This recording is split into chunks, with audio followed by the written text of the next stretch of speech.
Hi everyone and welcome to Talking Family History with Michelle Patient and Fiona Brooker, and today's news from the 12th of May 2023. So some updates. Shall we dive straight in, Michelle? Why not? So jumping through alphabetically, Ancestry hits the top of the table, this time with some nice new records coming in from both Scotland and Sussex, plus some other little bits hiding down there as well. So I thought we might just highlight a couple of these with a couple of slides. And so one in particular I wanted to look at was the Red Books of Scotland. So this is an example of one of the pages that you will find in these books. And so it's giving you some pedigrees of some of the families, not all of the families, of course. But I just wanted to highlight that when you're looking at these, sometimes you actually have to stop and think. Because when I look at this, DSP to me means digital scrapbook place, which is where I used to scrapbook through. But I don't think that's quite right in this record somehow, Michelle. No, sorry for great, because it makes me think of the global positioning system of the genealogical proof standard. Similarly, and AI, artificial insemination is what I know it as, and now we all know it as, yes, artificial intelligence. Yeah, so what do we always say? Well, we always say to scroll down. So go back to that homepage before you dived into doing the searches and actually read the information, because really nicely in this piece of information, it actually gives you an abbreviation list. So make sure you dive in and have a look at that. And it's the same when you're looking at the East and West Sussex records as well, because each of these collections, although they are both from Sussex, and East and West Sussex aren't separate counties, it's just different areas. They have different things in them. And I had to go and find a wee map of East and West to see where that line sort of went through. And it's funny the places you find maps, like this is the lunch tracks map from Truffles Bakery in the UK, which I thought was quite funny, but it sort of, you know, showed me where my East and West was. I know. Yeah, really helpful. And I'm just thinking of all the times I've been to the West, because that's where I had lots of research. And but there are tourist places on the East I must go to. Yeah, and I've got both East and West Sussex to go and look up. So hopefully I might find some time to actually do some of my own research. That'd be novel experience. Might even go to the bakery. That would be quite cool too. Over in Ireland, you've got a couple of new collections as well, and some new collections from the USA. So have a bit of a look around and see what you might find. Now, I jumped onto GeneNet to take these shots today of their new collections, and actually there were so many new collections that I've only taken the sort of the top 6 off each of the different pieces. Otherwise you would have screens and screens and screens of new collections, and some are a big collection and some might be only, I think one of them was like 23 records or something like that.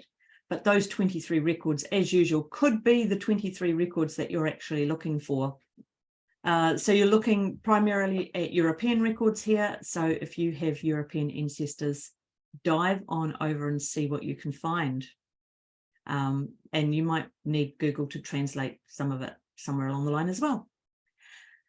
Diving into family search, we have a nice little collection here of from Victoria of wills and probates and administrations. Nothing from the Pacific Islands in the last couple of weeks, but a couple of collections from that have also been updated. And I actually did the maths on these, because often when we're taking the screenshots, we don't know how many records have actually been added to these since we last did a screenshot, because they're just updates.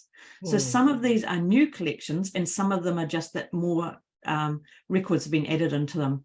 So those Ireland Catholic parish registers, which we did highlight in the last one, have had 109,000 records added to them. Cumberland's had 12,000 records. So although sometimes you'll see these things happening every time we give a talk and tell you the news, it's because they've had additions to them. And can I just say, if you want anything to be done in a hurry, you could volunteer to be one of the thousands of people who do indexing at this site. Absolutely, because that's how these records are coming and being added. The European list is such a long list again. So have a look around there for Europe as well. And then we jump into the United States. And I have to say, I had to split this one into two because there were so many records in these particular collections that are coming out from the United States and being updated. But there was one particular collection I just wanted to highlight to you, and it's actually sort of the third on this list, which are these records of Chinese laborers returning to the US in the 1880s. I'm not going to go into the politics of why these records were created, but what I do appreciate is that these records are allowing us an insight into a community that maybe we don't have a lot of access to records for.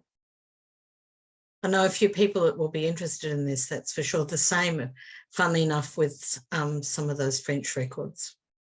Yeah, so this is a sample image. When you go to the collection, you'll find that there are links to the Family Search Wiki, so you can go and have a look at a little bit more, and this was the sample image that they had. So you're getting name, you're getting last place of residence, occupations, the ship that they left on, the ship that they've come back on, and some description in there as well.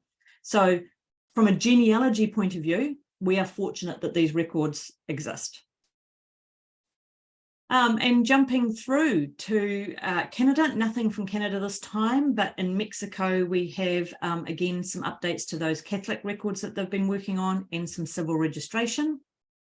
And as we move through the rest of the Americas, the Caribbean, Central America's got some updates, and so does South America as well.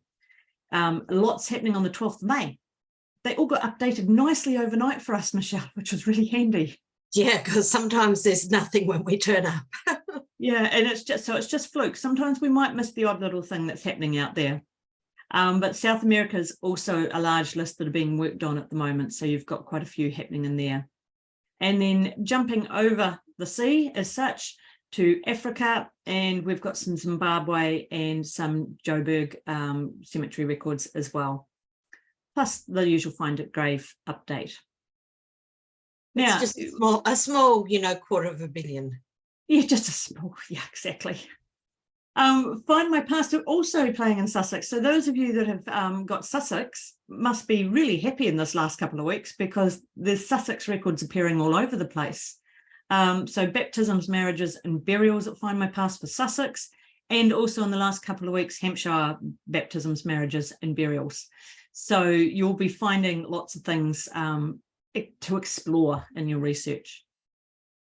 But there was also this news this week as well, that the contract between Find My Past and Living DNA has come to an end. I was going to say, understandable with the change of focus of Living DNA away from family history. So yeah, understandable.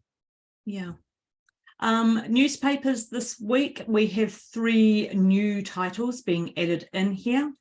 And it was interesting that they noted this week that the newspaper team are having a wee rest. It's probably all that finding of coronation articles and coronation newspapers and things in the last week. So nothing new for this week, but this was 2 weeks ago. So new titles there, and also a whole lot of updated titles as well. Not surprising, another gig that I'm involved with regularly, we couldn't get any staff to come along because they're all focused on working for the coronation lead up. So I'm sure Find My Past would have had to focus on that too. Absolutely. And the British National Library, where this source partnership is with the newspapers. Over at MyHeritage, a nice New Zealand set for a change. We haven't had very many New Zealand sets lately, so it's nice to see a New Zealand set of the World War II nominal rolls being added in there. Some records from Canada as well with regard to British Columbia, which I know I need to go and have a look at. I might just do that as soon as we're finished here. No, that would be doing my family tree. I'm not meant to be doing that, am I? Europe as well. Some police registers. I like police registers. People that get into trouble make newspaper accounts and do a whole lot of other things as well. And over into the USA as well, with a few more added and new collections there. Over at the genealogist, they've got new Hertfordshire records. 33,000 of the Lord George Domesday Survey records have been added for a particular area in Hertfordshire. And they also have some new war memorials released as well. So it's always good to just see what everyone is doing around the major companies. Now, in New Zealand, we have also had an addition to Papers Past on the National Library's website. And it's really cool to see the press is now right up to 1989. And I can confirm that I have finally found myself in an archive record, Michelle. Oh, wow. That would be the wedding? No, it's not the wedding. You're just a little bit early for me there. Okay. But you push it to find it, let's just say. You had to know where to look, really, and what to be looking for. And there is no photo and there is no article. Because I know we used to, in Sydney, used to publish the high school results and the university results. So that would probably be correct. Yeah, there might be some university results hiding in there somewhere. Yeah, we're about that decade difference. Yeah, so there's also some nice Grey River taking it through World War II as well. Plus there's also records from the Cook Islands and Samoa as well. So we're not just concentrating on New Zealand records here, we're also looking at the Pacific Islands too. Particularly those early ones. Yeah. South Australia has some additions to the Trove website. And also, and just looking at those, I was looking at those thinking, oh, we talked about the Port Lincoln Times last time, but actually these are the years in between what was added last time. Because I had both slides up at the same time, just comparing them. Wow. And also a great big list of newspapers from Victoria. So I've been having fun in the Victorian newspapers lately on some projects that I've been working on. So it is nice to see more in there.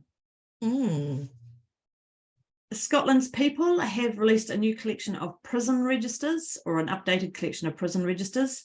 So if, again, as I say, people that get in trouble make nice records for us all to go and find. And obviously, if you are finding someone in prison registers, you may also find them in the newspaper collections as well. Plus, they've got some really good background information in the system about the prisons and what the prisons look like in photos and different pieces of information like that as well. I just like the country of birth bit too. That's always helpful when you're close to a border and they've run off to be continually naughty. Yes, and it'll be interesting to see whether this becomes a growing collection that has more counties added to it as time goes by. Over at the National Archives, they've got quite a focus at the moment about copyright. So this is the British National Archives, because they have released all the copyright registration forms. And so that's people registering the copyright in things that they have created. So it can be a quite interesting thing to go and see, because, you know, copyright resides there all the time. And Michelle, you were telling me about this one. Yeah, it was quite an interesting radio article again on Radio New Zealand that sparks me off into listening to other things. And it's the 20th anniversary of, and I use the term loosely, the full identification of the human genome, because they sort of found out there were bits they hadn't done.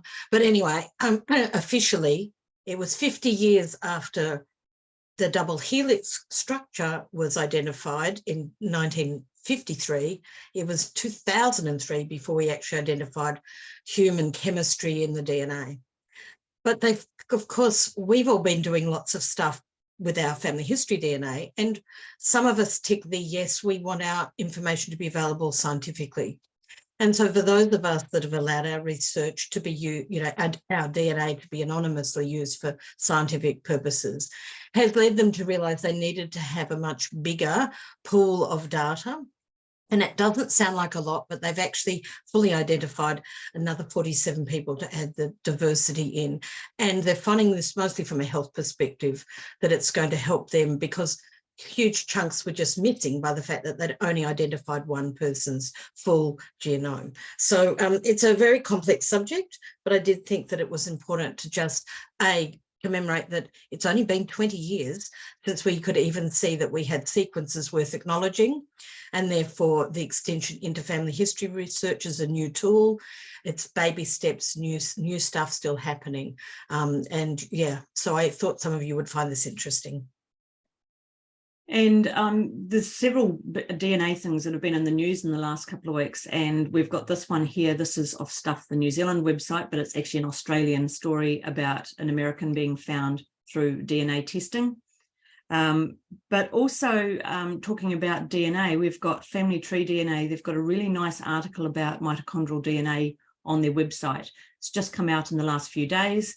I would suggest that if you want to understand what mitochondrial DNA can do for you, that it's well worth reading this article.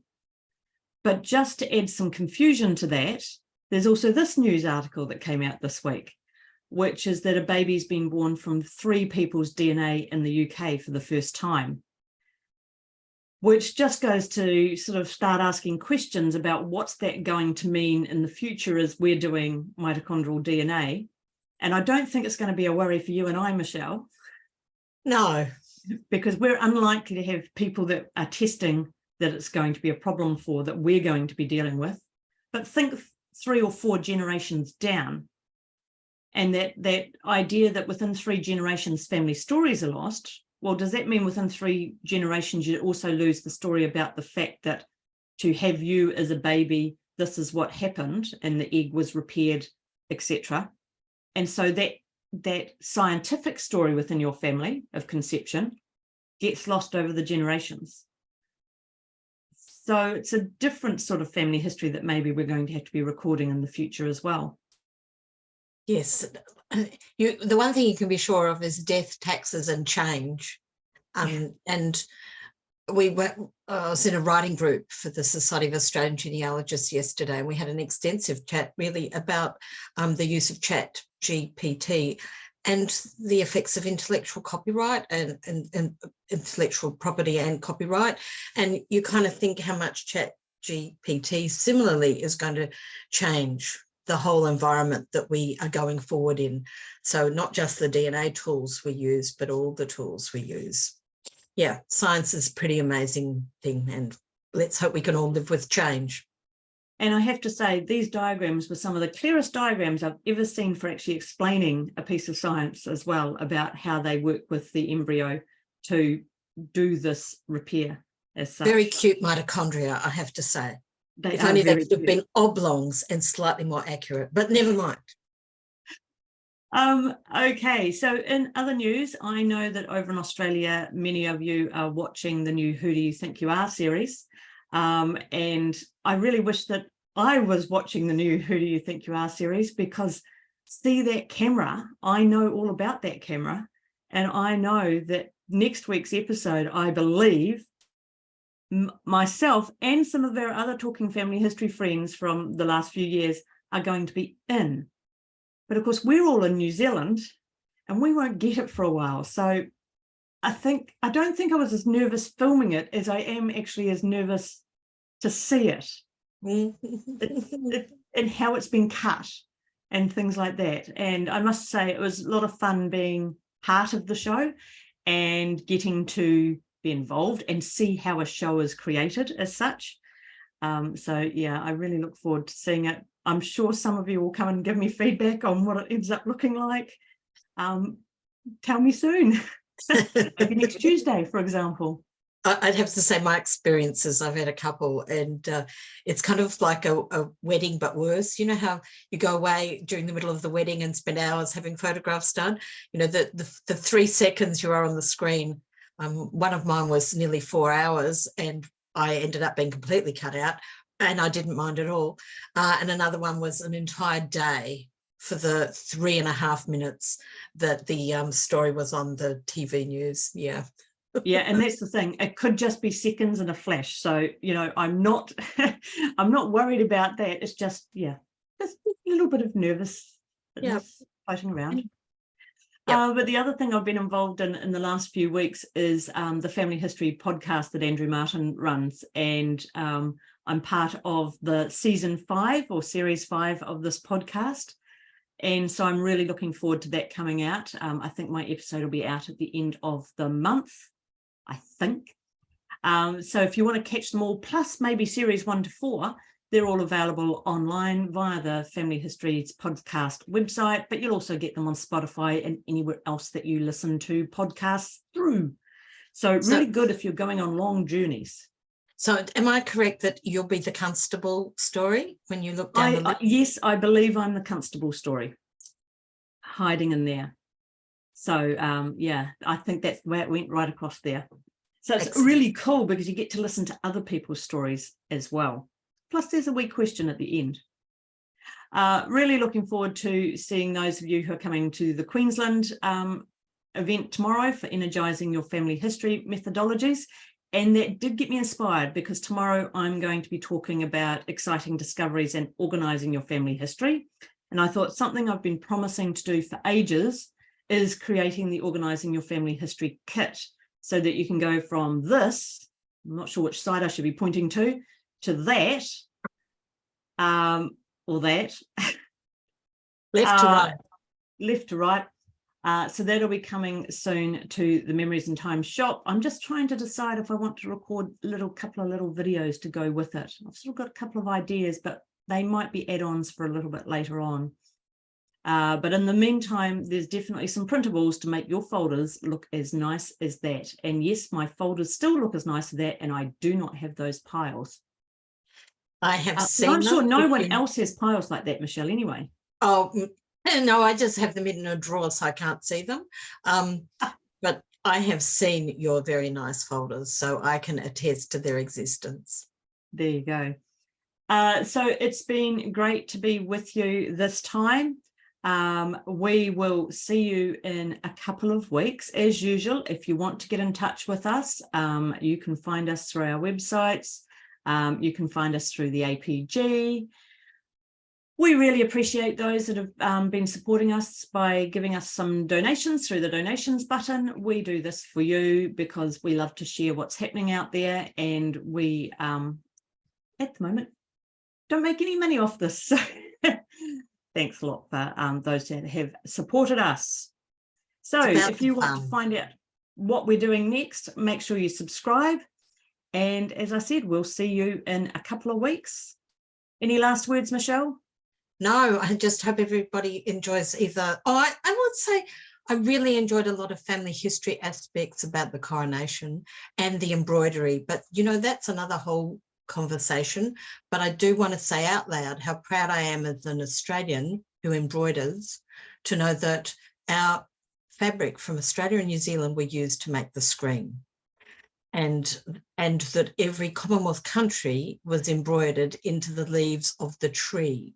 So there was very much a family history moment on a global scale that some of you might have missed if you didn't watch it, or maybe weren't interested in the religious aspects, because I wasn't brought up that way, but I still see there's a lot of symbolism in the ceremony that's incredibly invaluable to all of us, but really great to see such.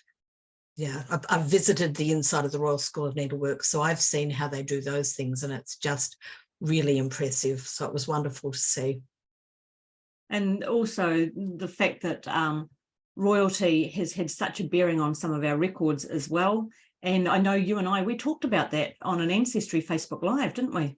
We did. We should go and dig out the link. That's about 3 years ago. It probably was 3 years ago around now, because we would have done it around the time of the Queen's birthday weekend. And now we're going to have to all learn a new set of language. Yeah, so hopefully we'll be back to you before King's birthday weekend for most of us, I think. And so we'll see you in a couple of weeks' time. Bye for now. Hooroo.